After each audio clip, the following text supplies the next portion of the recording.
Friends, today we are going to study about internal structure of dicotyledon leaf. Just like the monocotyledon leaf, we have to study dicotyledon leaf. This is also bifacial, dorsiventral, very flat, broad, photosynthetic organ of the plant body. We have to study over here how the mesophyll tissue is there as compared to the monocot. How are the vascular bundles in the dicot leaf? Where are the stomata in the dicot leaf as compared to the monocot leaf? So these things they are to be observed in dicotyledon leaf. The typical examples which we are going to visualize over here are sunflower, mango, eucalyptus. These are the examples of the dicotyledon plants. The leaves of these plants they show the same internal structure which we are going to study over here. Now, over here, this is the transverse section of the dicotyledon leaf. This is the transverse section of the dicotyledon leaf, showing us the upper skin of the leaf. We call it as upper epidermis. This is lower epidermis. So it shows the upper skin and the lower skin as the protective structures, protective layers, upper epidermis and the lower epidermis. Now this upper epidermis, suppose, let us consider first the upper epidermis. The upper epidermis is made up of barrel septal cells which are compactly placed, which are compactly arranged so as to perform the function of protection nicely. Now to perform this function of protection nicely, this epidermis is deposited with the extra coating on it. We call it as cuticle. Now this cuticle in different dicotyledonous plants made up of different substances. It may be of wax, it may be of lignin, it may be of cutin, it may be of suberin. So this is a sort of extra deposition on the upper epidermis. We call this extra protective deposition as a cuticle. Now this epidermis and cuticle together performs the function of protection from the destructing agencies, the different stresses and strains exerted on the plant body. For example, over in the full sunshine, the solar radiations exerts a burning stress effect on the plant leaves, and to avoid the burning of the leaf, desiccation of the leaf, this upper epidermis with the cuticle protects the plant body from burning. So this is a sort of protective function which the epidermis it performs. Now, below the epidermis, below this protective upper skin, there is a mesophyll tissue. Now, mesophyll tissue there in the dicotyledon plants, it is over here. This is a mesophyll tissue. This is also a mesophyll tissue. Now, these mesophyll tissues, this mesophyll tissue is made up of two different type of the cells. Suppose over here, this is palisade tissue, palisade cells. This is a spongy parenchyma tissue composing together the mesophyll or photosynthetic tissue of dicotyledon leaf. So, if we observe the palisade cells or palisade tissue, the cells are radially elongated. They are just like the columnar cells. They are radially elongated like this, and they are compactly placed. The palisade cells, palisade tissue is compactly placed, elongated, radially elongated, compactly placed, and contains the chlorophyll pigments in it. Now, in addition to this palisade tissue, the mesophyll is also composed of loosely pressed parenchyma, spongy parenchyma. This is a spongy parenchyma over here. This is a spongy parenchyma over here. This is a spongy parenchyma over here. Now this spongy parenchyma is just like a sponge with numerous intercellular spaces. This is a space, this is a space, this is a space. Numerous spaces are there, just like a sponge. Therefore, this green loosely pressed photosynthetic tissue is called spongy parenchyma type of tissue. It is called as spongy parenchyma type of the tissue. This is present below the palisade, toward the lower epidermis and middle internal part of the leaf. The spongy parenchyma tissue, photosynthetic tissue is present. So this is about the photosynthetic tissue mesophyll in the dicot leaf, as it is made up of two types of the cells, the palisade cells, palisade tissue, and spongy parenchyma type of tissue composing the photosynthetic tissue of dicotyledon leaf. So last time we have studied the monocotyledon where there was only this spongy parenchyma tissue composing the mesophyll, but over here both the types are there. Palisade cells are there, spongy cells are there, and they together composes the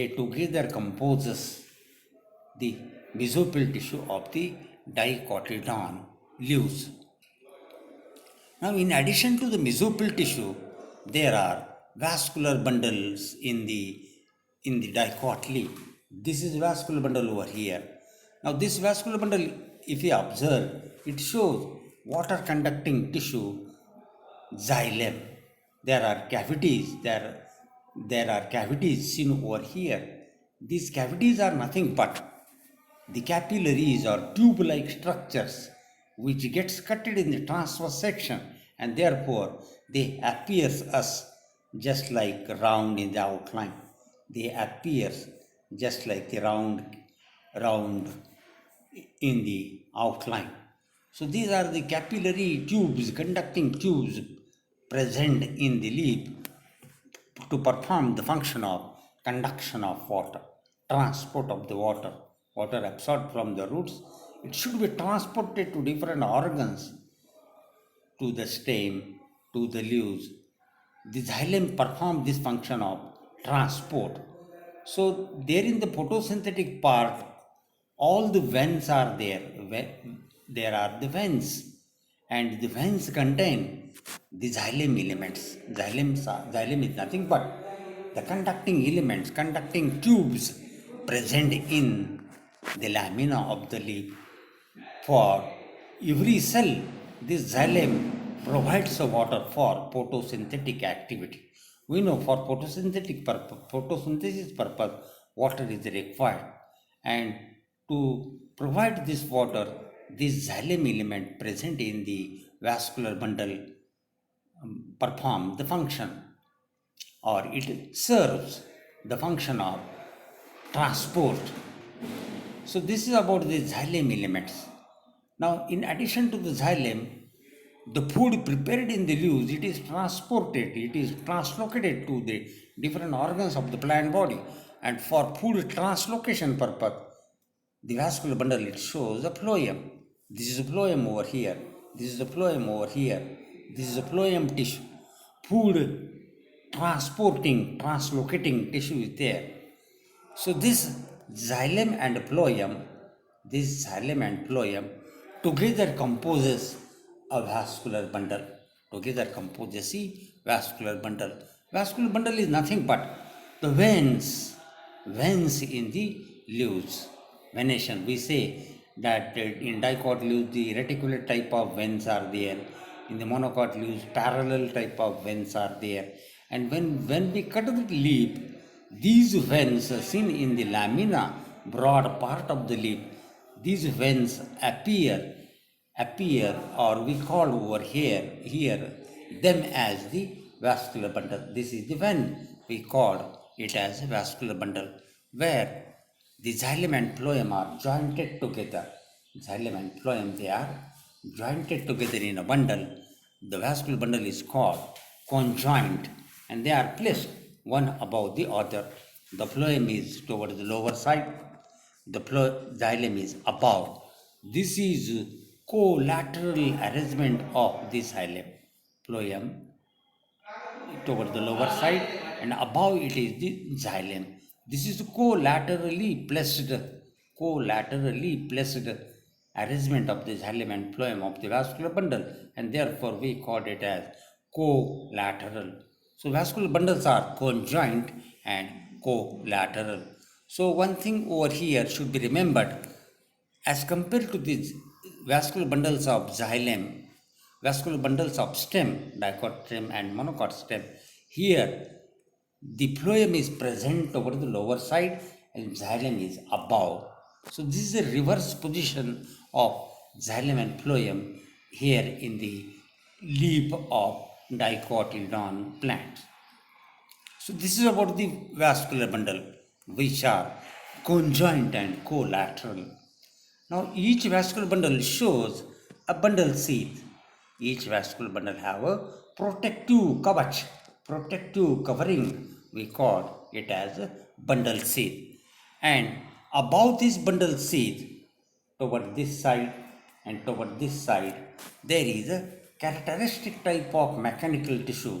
Cholenchyma is over here, toward the lower epidermis, toward the upper epidermis. This is a cholenchyma over here.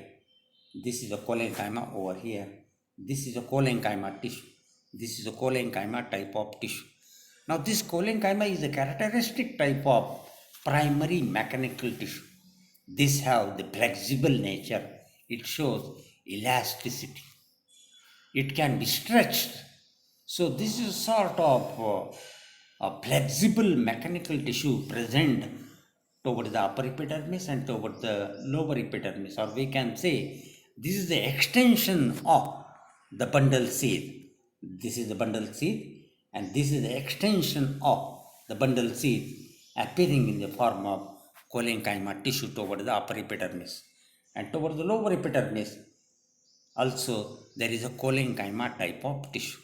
So this is very beautiful mechanical tissue present in the dicotyledon leaves, which appear above and below the vascular bundles.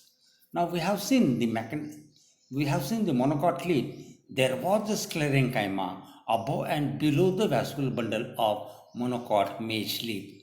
Over here, instead of sclerenchyma, there is a cholenchyma over here. There is a cholenchyma over here. This cholenchyma shows a characteristic structure. There are no intercellular spaces. The intercellular spaces are filled up with certain content. So intercellular spaces are absent, and instead of intercellular spaces, these spaces are filled up with certain thickening contents in it.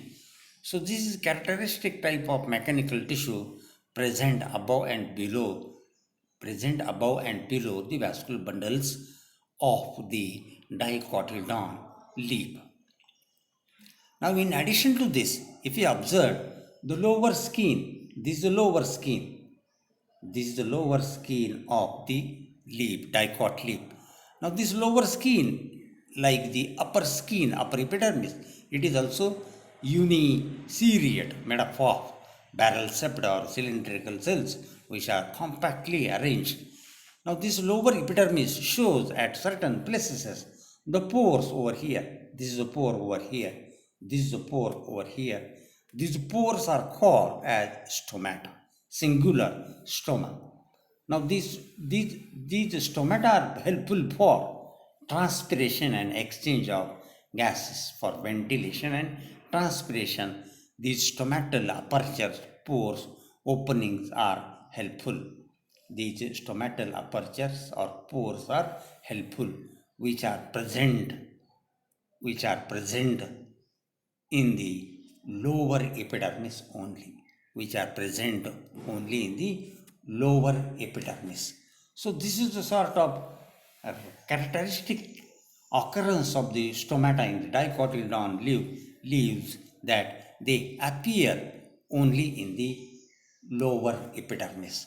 Whereas there in the monocot leaves, we have seen that these stomata they appear both in the upper epidermis and the lower epidermis, but over here they appear only in the lower skin, in the lower epidermis. The stomata are present in the dicot. So with this we have discussed over here the structure of dicot leaf, and we have also compared it with the monocot leaf. How there is a mesophyll tissue in the monocot leaf. We have also compared it with the dicot leaf. Besides, we have also visualized what type of mechanical tissue was there above the vascular bundles in the monocot, and what type of tissue is present in the dicot. Now, beside this, we have also compared occurrence of stomata, where there were stomata in the monocot leaf, where they are there in the dicot leaf. So this is a sort of arrangement of the stomata, occurrence of stomata only in the lower epidermis, only in the lower epidermis. Now, for example, over here, this is one more image of dicot leaf, Helianthus annus. Helianthus annus, this is the botanical name of sunflower, Suryaphul plant, Helianthus annus, which shows cholenchyma over here. This is a cholenchyma tissue. This is the cholenchyma type of tissue. This is present over here. This is present over here. Above and below this vascular bundle. Above and below this vascular bundle. Now this figure also shows xylem over here. This is a phloem over here. This is the bundle sheath. And above, this is cholenchyma over here. This is cholenchyma over here. So this is the same structure. Now beside this, this also shows mesophyll tissue. This is a palisade tissue. This is a spongy parenchyma tissue composing the photosynthetic tissue. The palisade tissue and spongy parenchyma tissue composes the photosynthetic or mesophyll tissue. Beside this, this is the upper epidermis deposited with the cuticle. This is the lower epidermis, and this lower epidermis shows stomata over here. This is stomatal pore over here. This is the medullary part. This is the medullary part. This is the medullary part, and this is the wing part of the lip. This is the wing part of the lip. This is the side part, arms of the lip we can call. Now, beside this, this is one more natural slide image of the internal structure of the dicot leaf, showing cholenchyma over here. This is a cholenchyma tissue. This is a cholenchyma tissue over here. This is a cholenchyma tissue over here. And it shows the same stomatal pore over here present in the lower epidermis. This is upper epidermis. And these are rows of xylem. These are the conducting elements, xylem over here, and this is a phloem over here. This is a phloem tissue over here. So this is the same structure, but this is of natural slide prepared looking under the microscope. So with this we have completed over here the internal structure of Dicotyledon leaf, how it is composed, how is the mesophyll, how is the upper skin and lower skin, where are stomata, how are the vascular bundles, and what type of mechanical tissue is there above and below the vascular bundle in the dicot leaf. Now with this I stop for here, permitting you to ask me the difficulties which you encounter in understanding the structure of dicot leaf. धन्यवाद.